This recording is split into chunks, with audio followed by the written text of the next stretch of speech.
Welcome to the video lecture series, Culture, Worldview, and Origins. We're Tim and Holly Nyquist. This is number 6 on the origin of dinosaurs. We're finishing up on the origin of dinosaurs, and we're finishing up on the origin series. Just want to thank you for your patience. It's been a long road, but I hope it's been enlightening. Hope it's been. What we've done is my wife and I are documenting what we have learned over the last 30, 40 years. So this is kind of our way of giving back and giving to others that others can build on or build off of and just keep going forward. So that is the purpose of our series, is that understand culture, understand worldview, and understand origins, and understand who we are. And that is what we're called to do, is to understand who we are. What we're going to do is we're concluding on the topic of dinosaurs. And what we're really doing is concluding and kind of wrapping up and bringing things together of dinosaurs, of Leviathan, of dragons, of punishment, so that's kind of what we're wrapping up with conclusion. Revelation, chapter 21, verses 1 through 8. Then I saw a new heaven and a new earth. For the first heaven and the first earth passed away, and there is no longer any sea. I never really stopped to think about it as to why that would be emphasized, is that there will be a new heavens, there will be a new earth, because the old heavens and the new earth went through war, went through corruption, and now at the end it will be redeemed. But there will be a new heavens and a new earth. And the new earth will not have any sea. Why is that worth mentioning? Well, maybe one reason why is that was the throne of Leviathan. Leviathan had the seat of the gods, the throne of the gods among the seas. And for this to say there will be no seas is also to say there will probably not be any great sea monsters. There won't be any Leviathans that will be in the new world. The author goes on, and I saw the holy city, New Jerusalem, coming down out of heaven from God, made ready as a bride adorned for her husband. And I heard a loud voice from the throne saying, Behold, the tabernacle of God is among men, and he will dwell among them, and they shall be his people. And God himself will be among them, and he will wipe away every tear from their eyes. And there will no longer be any death. There will be no longer any mourning or crying or pain. The first things have passed away. And he who sits on the throne said, Behold, I am making all things new. And he said, Write, for these words are faithful and true. Then he said to me, It is done.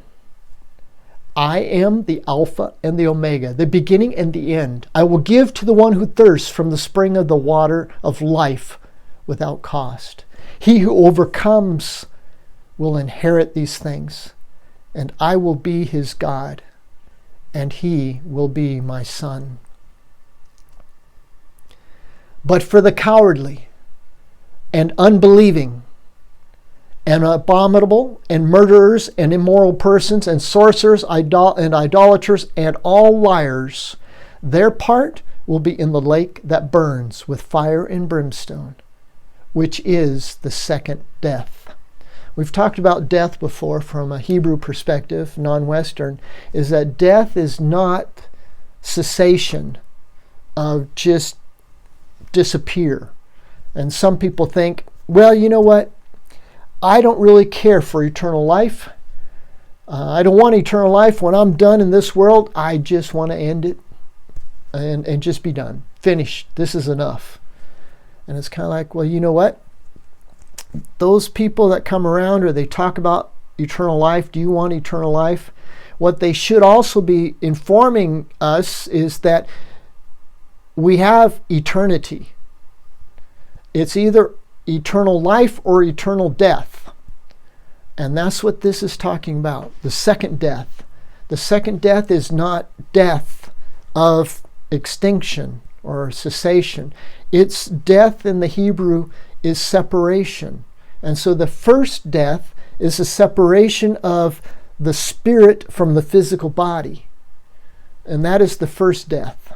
The second death is now the spirit forever separated from the God of life, the God of spirits, and to a life of eternal suffering in the lake of fire.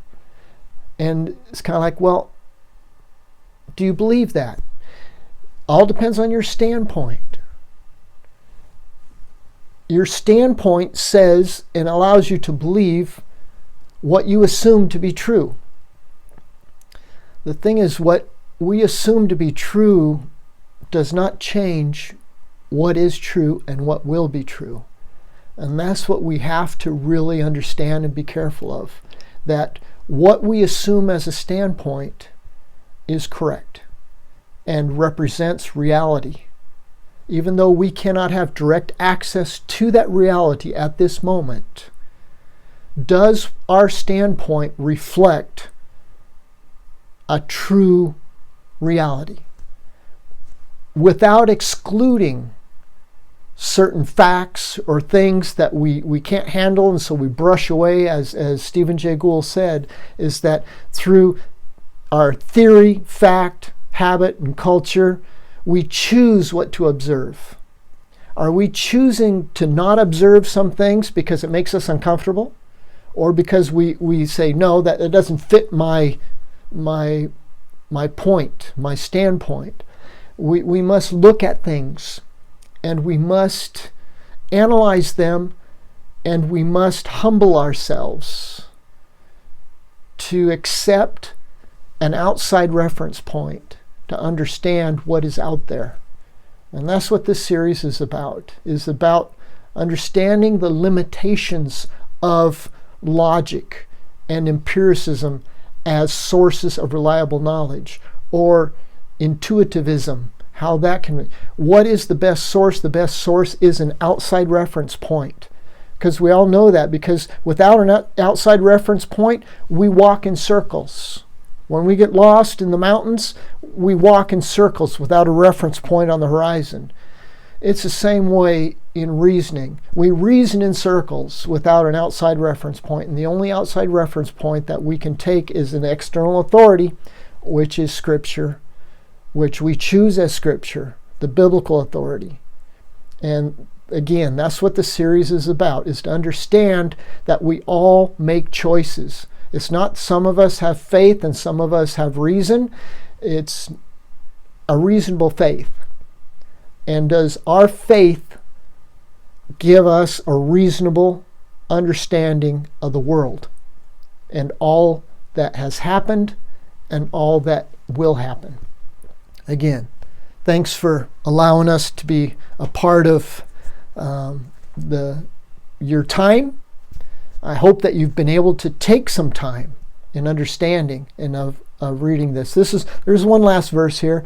Revelation 22:12 and 13. Behold, I am coming quickly, and my reward is with me, to render to every man according to what he has done.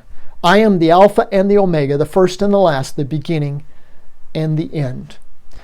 The second coming is based on the first. The second judgment is based on the first judgment. Was there a judgment by water? And if there was not, no sweat. Nothing to worry about. But if there was, then there will be.